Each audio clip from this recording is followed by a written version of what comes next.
जो 4 साल तक विनोद विहाना को बहुत बढ़िया बताते रहे, जो अपने स्वार्थ में अपने स्वार्थ सिद्धि करते रहे, मेरे से काम लेते रहे, और वो लोग आज मेरे ऊपर आरोप लगा रहे हैं, तो आज से 4 साल पहले कहाँ थे? सर, पहले सिर्फ ओपोजिशन वाले आपके ऊपर भ्रष्टाचार के इल्जाम लगाते थे, अब आप ही के पार्टी के जो नेता है वो आपके ऊपर इल्जाम लगाना उन्होंने शुरू कर दिया जैसे जैसे चुनाव पास आ रहे। अपोजिशन का काम होता है इल्जाम लगाना, मगर जो अपनी ही पार्टी के लोग इल्जाम लगाते हैं, वो कहते हैं अपने गिरेबान में झांक के देखें कि वो उनके गिरेबान में क्या है।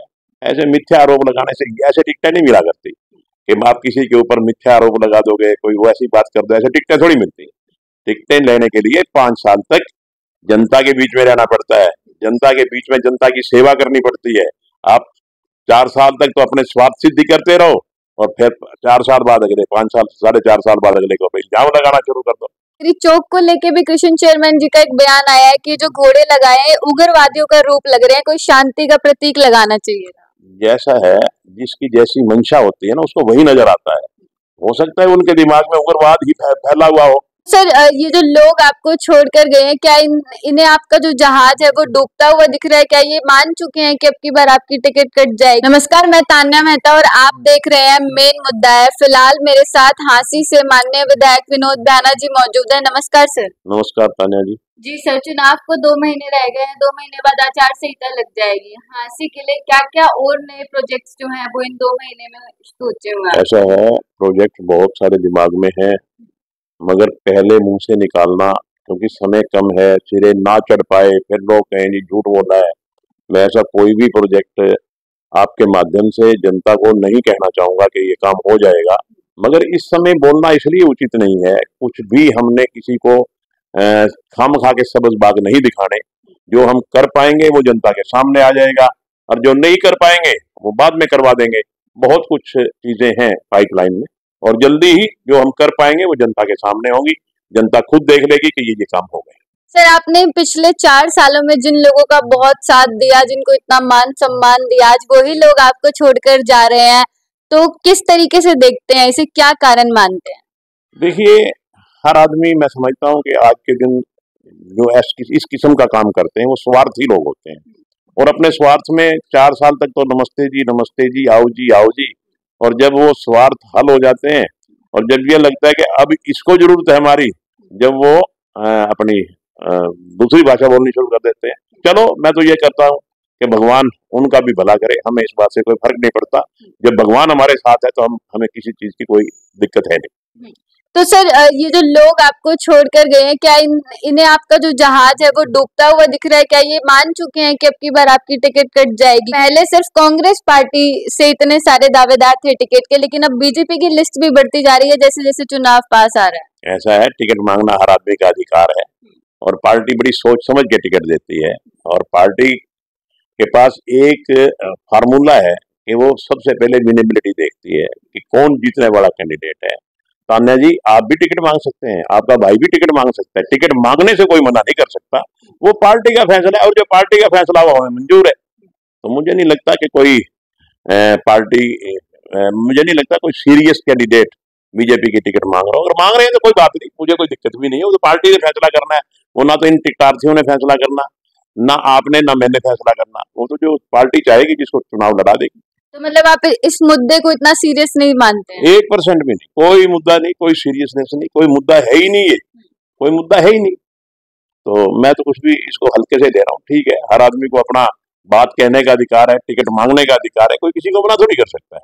तो मैं इसमें कोई लंबा चौड़ा सीरियस नहीं ले रहा। जी सर, पहले सिर्फ ओपोजिशन वाले आपके ऊपर भ्रष्टाचार के इल्जाम लगाते थे, अब आप ही के पार्टी के जो नेता है वो आपके ऊपर इल्जाम लगाना उन्होंने शुरू कर दिया जैसे जैसे चुनाव पास आ रहा है, तो इसको किस तरीके से देखते हैं? क्या सारा कुछ ये सिर्फ चुनाव पर ही निर्भर है? आप खुद बता दीजिए, आप बताओ ना। जो लोग 4 साल तक, अभी आप खुद ही कह रहे थे, जो लोग 4 साल तक गुणगान करते रहे, जो 4 साल तक विनोद विहाना को बहुत बढ़िया बताते रहे, जो अपने स्वार्थ में अपने स्वार्थ सिद्धि करते रहे, मेरे से काम लेते रहे, और वो लोग आज मेरे ऊपर आरोप लगा रहे हैं, तो आज से 4 साल पहले कहाँ थे? मैं आपसे पूछना चाहता हूँ कि वो लोग कहाँ थे? वो पहले क्यों नहीं उन्होंने इल्जाम लगाए? अपोजिशन का काम होता है इल्जाम लगाना, मगर जो अपनी ही पार्टी के लोग इल्जाम लगाते हैं, वो कहते हैं अपने गिरेबान में झांक के देखें कि वो उनके गिरेबान में क्या है। ऐसे मिथ्या आरोप लगाने से ऐसे टिकटें नहीं मिला करती कि आप किसी के ऊपर मिथ्या आरोप लगा दोगे, कोई वैसी बात कर दो, ऐसे टिकटें थोड़ी मिलती है। टिकटें लेने के लिए 5 साल तक जनता के बीच में रहना पड़ता है, जनता के बीच में जनता की सेवा करनी पड़ती है। आप 4 साल तक तो अपने स्वार्थ सिद्धि करते रहो और फिर 4 साल बाद अगले 5 साल 4.5 साल बाद अगले को इल्जाम लगाना शुरू कर दो। तो ये ऐसे ऐसे लोगों को पार्टी भी बखूबी जानती है और जनता भी बखूबी जानती है। जो लोग आपसे नाराज हैं, चाहे काम को लेकर चाहे अपने किसी भी पर्सनल रीजन को लेकर, उनको किस तरीके से मनाने का काम करेंगे? देखिए, जो हमारे से नाराज है, किसी का काम नहीं हो पाया होगा, कोई किसी कारणवश और कोई कारण रहे होंगे नाराज होने के, मैं सबके पास जाऊंगा और सबको मनाने का प्रयास करूंगा। न केवल प्रयास करूंगा बल्कि हर हालत में मना के आऊंगा। जब अगर कहीं मेरे से गलती हुई है तो मैं सॉरी फील कर लूंगा। अगर कहीं उनका काम नहीं हुआ तो उनका काम करवाने का प्रयत्न करेंगे, तो मनाने का प्रयास करेंगे सब। चुनाव से पहले लोग छोड़कर जा रहे हैं, अगर टिकट मिल जाती है तो इन लोगों की पूर्ति किस तरीके से करेंगे? पिछली बार आपको याद है तान्या, आप शायद आई नहीं थी इस लाइन में, बहुत लोग थे ऐसे जो टिकट मांग रहे थे और मेरे ऊपर ही सारे इल्जाम लगा रहे थे, क्योंकि हमेशा पत्थर उसी पेड़ को लोग मारते हैं जिस पेड़ के ऊपर फल लगता है। जिस पेड़ पे फल ही नहीं है उसको कौन पत्थर मारता है? तो सिर्फ मेरे पे ही तो इल्जाम लगा रहे हैं और तो किसी पे नहीं लगा रहे। उनको पता है कि विनोद बियाना ही सशक्त कैंडिडेट है और इसी के ऊपर इल्जाम लगा लगा के इसी को किसी तरह से घेर ले। मगर ये हांसी की जनता और शीर्ष नेतृत्व तो बहुत अच्छी तरह से जानता है कि किसमें कितना वजन है, और वजन तो अच्छी तरह से तोला जाता है पार्टी में और उसके बाद ही टिकट का फैसला होता है। तो इस बात की हमें बिल्कुल भी चिंता नहीं है, क्योंकि हमने 5 साल तक ईमानदारी से जनता की सेवा की है, ईमानदारी से इस शहर को आगे बढ़ाने का काम किया है, ईमानदारी से हमारे हल्के में विकास करवाने का कार्य किया है और विकास बोलता है। आज इनको तो ये चौक भी पसंद नहीं है, ये चौक पे भी बोलते हैं, जिनकी लोग जाके सेल्फियां ले रहे हैं, लोग सारे प्रशंसा कर रहे हैं, वो उन चौकों की भी ये बुराई कर रहे हैं। चौक की आपने बात करी, चौक को लेके भी कृष्ण चेयरमैन जी का एक बयान आया है कि जो घोड़े लगाए हैं उग्रवादियों का रूप लग रहे हैं, कोई शांति का प्रतीक लगाना चाहिए था। जैसा है, जिसकी जैसी मंशा होती है ना उसको वही नजर आता है। हो सकता है उनके दिमाग में उग्रवाद ही फैला हुआ हो, तो उनको उसी तरह की बातें नजर आती है और कुछ नहीं है।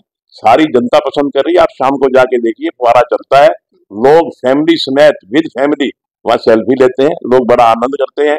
आम आदमी से पूछा जाए तो वो ये कहते हैं कि हांसी में बदलाव आया है, हांसी शहर चमका है।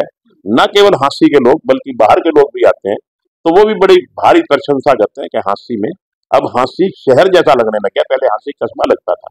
मगर इन लोगों को ये विकास भी वो नहीं आ रहा, रास नहीं आ रहा, क्योंकि उनको पता है कि विकास के नाम का वोट मिलेगा तो वो बीजेपी को मिलेगा, भारतीय जनता पार्टी को मिलेगा, और भारतीय जनता पार्टी का कैंडिडेट विनोद बियाना भी हो सकते हैं। वो केवल और केवल विनोद बियाना पे ही कटाक्ष करते हैं, और देखिए आप किसी पे भी कटाक्ष नहीं करते। तो जैसा मैंने कहा कि हमेशा पत्थर उसी को मारे जाते हैं, उसी पेड़ को मारे जाते हैं जिसमें फल लगता है। और वो आप समझ सकते हैं कि आज हांसी की जनता क्या चाह रही है और ये लोग क्या चाह रहे हैं, सारा कुछ आप जानते हैं, और टाइम आने पे सब पर्दाफाश हो जाएगा। दूसरे चौक का उद्घाटन कब करेंगे? दूसरा चौक नहीं, वो जल्दी इस चौक का भी करेंगे, और भी आज मैंने बुला रखे हैं आर्किटेक्ट, और भी चौक बनवाएंगे हम। मैंने पहले भी कहा, हम अम्बेडकर चौक को भी बहुत बढ़िया वाला चौक बनाएंगे, हम काली देवी चौक पे भी चौक बनाएंगे, हम पटेल चौक को भी अच्छा सुंदरीकरण करेंगे उसका। शहर में अभी 2 महीने मैंने अभी बोला ना, अभी इसका कुछ कहना उचित नहीं है, क्योंकि हमारे पास समय कम है और हम पहले मुंह से बोलते हैं और सिरे ना चढ़ पाए तो फिर जनता में एक भ्रामक स्थिति पैदा होती है कि लोग कहते हैं नहीं ये तो झूठ बोल गए।